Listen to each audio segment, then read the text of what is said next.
Assalamualaikum warahmatullahi wabarakatuh. Perkenalkan, nama saya Lailatul Kafitriani dengan NIM Digitahir 080.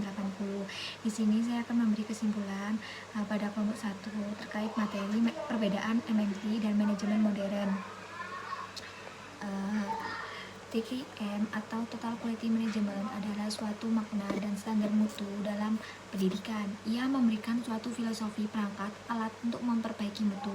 Ia dicapai dengan ide sentral yang diwujudkan dalam bentuk pelaksanaan. Terdapat di jurnal yang ditulis oleh Feby Ismail halaman 3. Berikutnya, Total Quality Management atau TQM ini adalah filosofi mutu yang dijalankan melalui 3 langkah. Yang pertama yaitu ada quality planning, itu mengidentifikasi kebutuhan pelanggan dan merancang proses layanan yang tepat.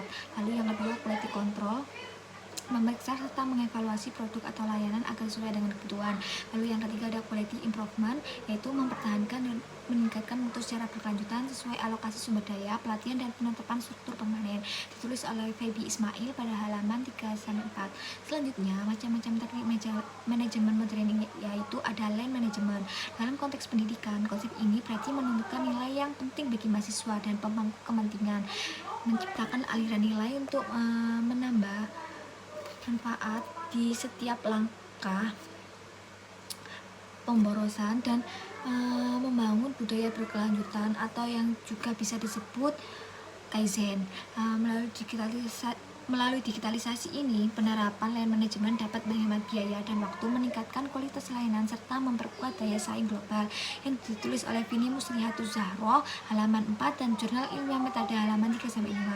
Selain itu ada balance scorecard, yaitu alat manajemen yang membantu organisasi mencapai tujuan strategis melalui 4 perspektif, yaitu yang pertama ada keuangan, lalu yang kedua ada pelanggan, lalu yang ketiga ada proses internal, dan terakhir yaitu pembelajaran dan pertumbuhan. Proses ini atau pendekatan ini memungkinkan organisasi mengevaluasi kinerja secara menyeluruh, bukan hanya dari sisi keuangan. Ditulis oleh Hardy dan kawan-kawan pada halaman 4. Kemudian ada Six Sigma ini menggunakan metode DMAIC untuk meningkatkan mutu.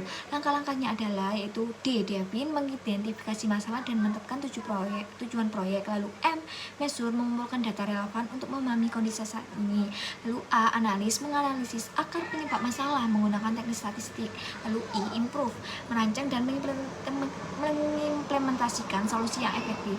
Lalu yang terakhir ada C. Control. Kontrol ini memantau proses agar perbaikan yang dilakukan tetap berfungsi dan tidak mengalami kemunduran. Ditulis di jurnal oleh Muhammad Aziz Akbar halaman 2-3.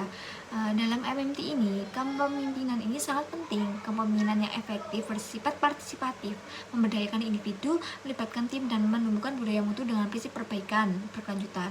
Ditulis di jurnal oleh Sutarto HP halaman 3. Terus ada 4 utama MMT dibanding dengan manajemen lainnya.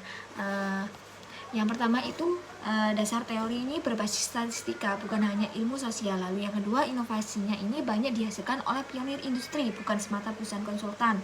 Lalu yang ketiga, konsep ini berkembang pesat di Jepang sebelum menyebar ke Amerika Utara dan Eropa. Lalu yang keempat ini, proses penyebarannya bersifat bottom up, bukan top down.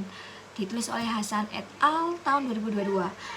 Terakhir, hasil perbandingan ini menunjukkan bahwa institusi MMT ini berfokus pada pelanggan, pencegahan masalah, memiliki strategi mutu, serta memandang komplain sebagai peluang untuk belajar. Sebaliknya, institusi non-MMT ini cenderung fokus pada kebutuhan internal, mendeteksi masalah tanpa pencegahan, mengejar keuntungan jangka pendek, tidak memiliki standar mutu yang jelas, dan sering memandang mutu sebagai gangguan.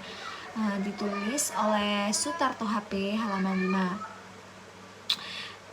Baik, itu saja yang bisa saya simpulkan materi dari kelompok 1, yaitu perbedaan MMT dan manajemen modern.